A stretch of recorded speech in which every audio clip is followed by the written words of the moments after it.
Outer Circle, and today I want to talk about Dark Eldar. Yes, it's another What Broke the Fans episode.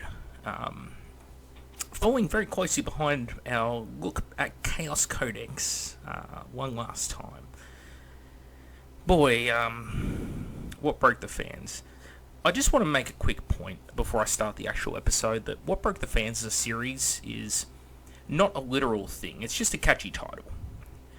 There's all sorts of titles out there for doing these sorts of videos, like a retrospective look or, I don't know, a post-mortem, anything like that. And I just wanted to do something different with the title. It's not a literal, the fans were broken, Games Workshop's the boogeyman. No, it's nothing like that. It's just a catchy title. Yeah, what more can I say? Some people seem to take it really literally, and we were not broken by this, like some sort of protester's vow. You know, chanting in the streets with signs, "You will not break us, you will not shake us," who knows what, right? Anyway, this was the most painful fucking What Broke the Fans to do. Every time I pick up the pen and try to work on this, something always comes along and messes it up. That whole Rise of the Primarchs storyline, the super best friends, Eldar, Okay, where to start? Well, here's the thing, right? Unlike Eldar, or Craftworld Eldar, the Dark Eldar are a faction that's not really been showered with love over the years. Very much like Sisters of Battle, it's very hard to do a big video on this subject because there's not actually that much to talk about. What happened was, they got a Codex release with the start of 3rd edition. And then they didn't get anything between pretty much 1999 and 2011. So, yeah, high priority for Games Workshop. When they first appeared in 3rd edition, they were in the 40k starter set, and they had these lovely, for the time, and very spiky also for the time, purple and pink miniatures. Take it how you will, but it was very much the flavour when they first appeared to have those kind of bright colours. This very dark green on black scheme that you see now was pretty much only on as Durable Vex Raider at the time. So, just a side topic right there. Anyway, yes, quite a different force to what we have now. The Dark Eldar plastics did not age well, let's just put it that way. Their best models from that era were, in my opinion, probably the Hellions. Now, the standard lists were either mass Raider forces with heaps of warriors and the Raiders just rocking as many venom cannons as they could fit. Venom cannons being very similar to like heavy bolters back then. Off the top of my head, I think they had 4 shots each, and you could have 4 in a squad of like 16. So yeah, pretty good. And the other thing you'd see a lot of were Incubi Death Stars, usually with the Shadowfield Ward. You've got to remember that, or Shadowfield Archon, I should say. You've got to remember that in 3rd and 4th edition, Invulnerables aren't like now. They weren't just handed out to every cunt. Back in 3rd and 4th edition, Chaplains had an invul. You could buy an Iron Halo for a Force Commander in a Space Marines army, but a Force Commander was not a common unit to see. Most of the time, a Commander in a Space Marines army would be a Captain, or there was actually 3 tiers of Commander for a Space Marine army. Right? The Storm Shield on Terminators, that was only a 4+ invul, and that even then, that was only in close combat, right? And not to mention, Eternal Warrior just wasn't a thing. The only people who you couldn't insta-kill, from memory, was someone with an Adamantium Mantle. So, yeah. Completely different world. An Incubi in a Raider with a Shadowfield rocking Archon, with the whole fact that you could sleeping advance from one combat that you've won into another combat, made Incubi Death Stars fucking brutal. Now,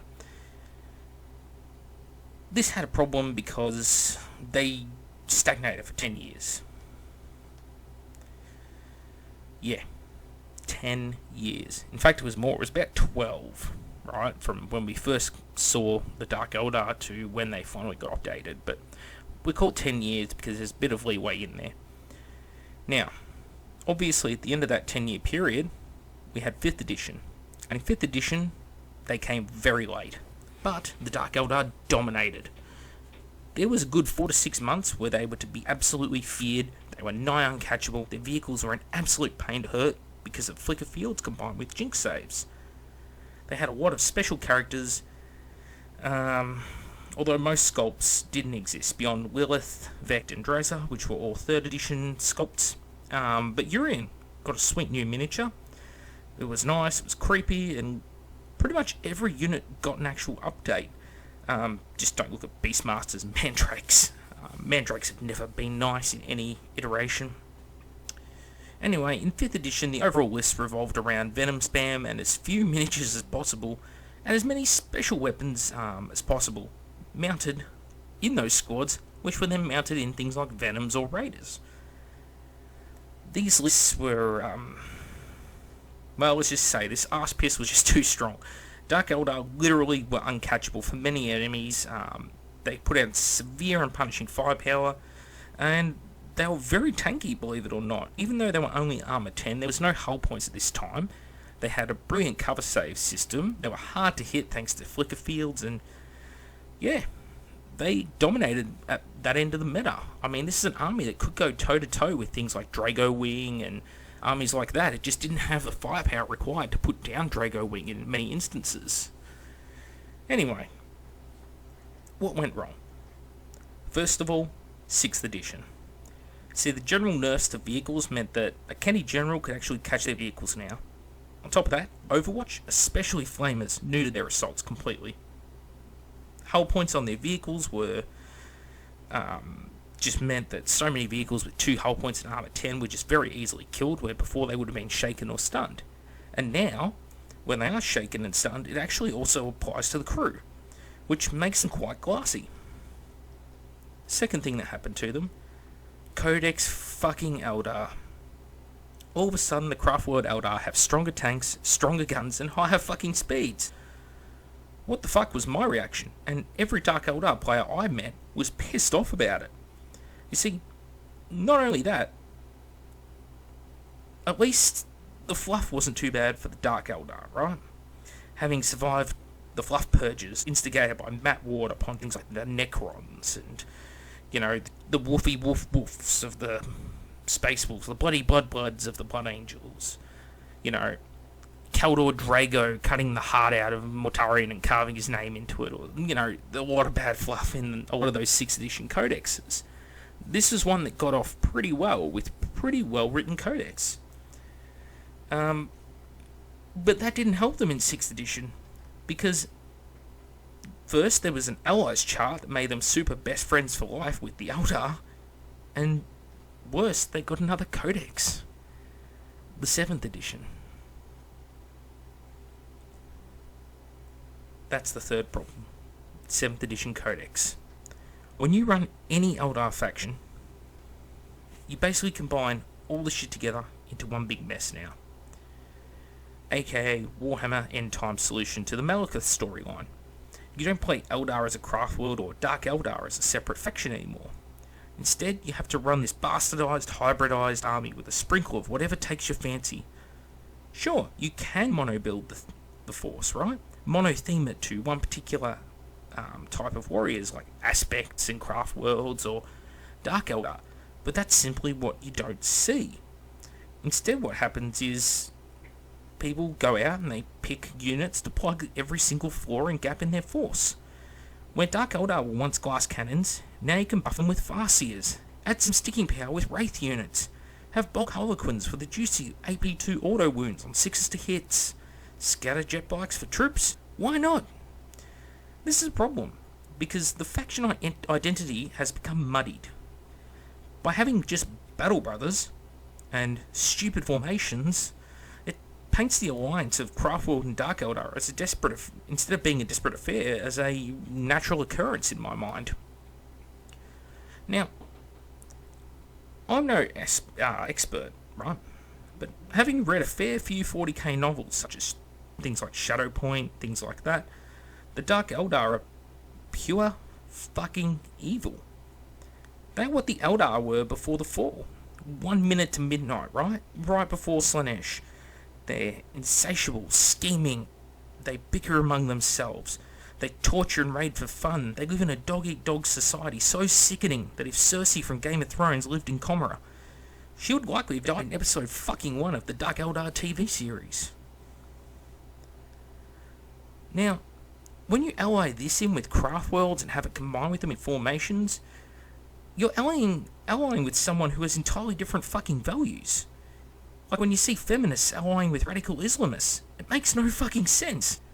And yes, I said that. It's true. Deal with it. The identity of the Dark Eldar is vanishing in the face of the crunch. Crunch is slang for tabletop rules, with no distinction being made between factions.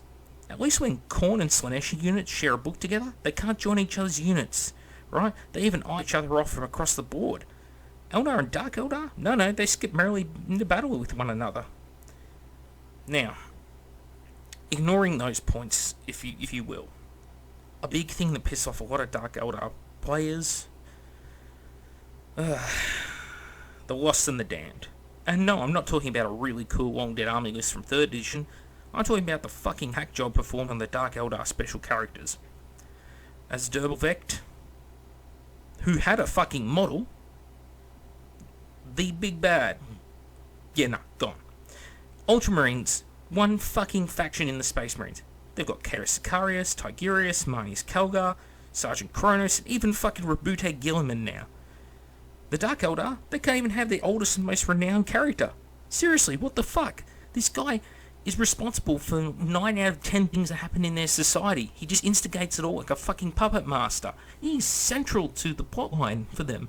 He's their Malekith. He is their Witch King. Right? This guy will instigate entire wars, get entire cities destroyed, just to fuck over one rival.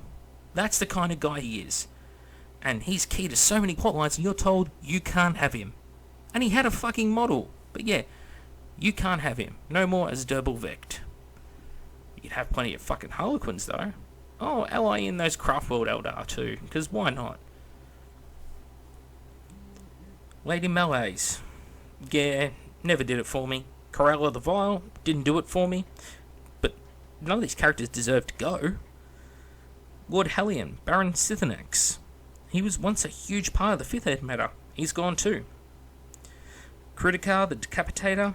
Yeah, he's gone. Duke Silicis the Pirate. He's gone. The only ones who survived it are Drazar, the Master of Blades, Lilith Hesperex, the Whoremaster, and Urian Rakarth, aka the evil Nazi space scientist, and probably, now that I think about it, pen pals with Fabius Bile, or Fabulous Bill, if you will.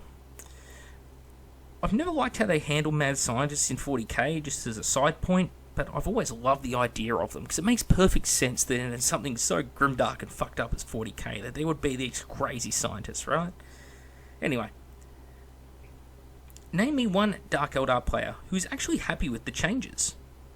And no, smartass, Phil Kelly doesn't fucking count. He's been on a downward spiral since 5th edition.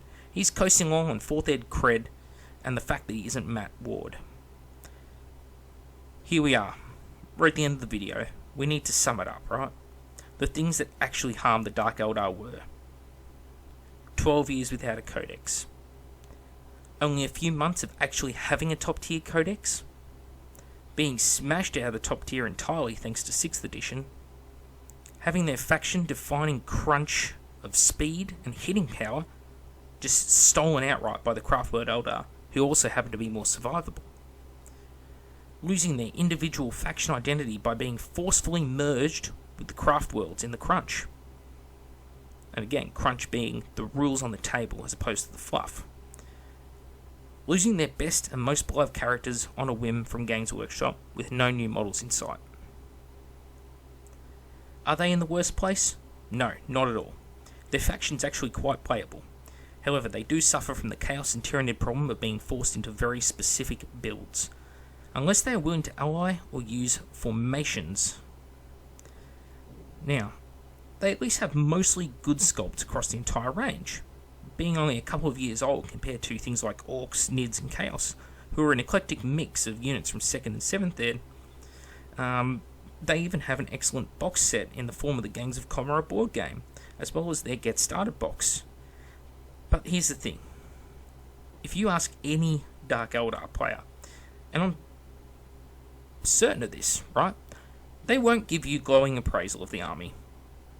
And if they do, I don't think they'll do it without at least saying but, or formation, or allied somewhere in their explanation of why they're still a very good faction. So there it is, the Dark Eldar what broke the fans. It's not as good as the other what broke the fans, I freely admit it. The problem is, they're thin on the ground. It just boils down to a few key points that pissed off the players. It hasn't destroyed the faction, they still exist, but I think they're big problems nonetheless, and moving forward with them, I think they need to be separated from the craft worlds. I understand that the Harlequins are a force that can tie them together somewhat, but they're not two factions who should be best mates on the ground. They absolutely despise what each other stand for. And, you know, if other factions have infighting between people in the same codex, how can two completely different codexes like Craft World and Dark actually get along as battle brothers? It just doesn't work for me. I'm Mac with the Outer Circle. Please leave all your comments and feedback below, especially the hate mail. I love the hate mail, and I'll see you all next time.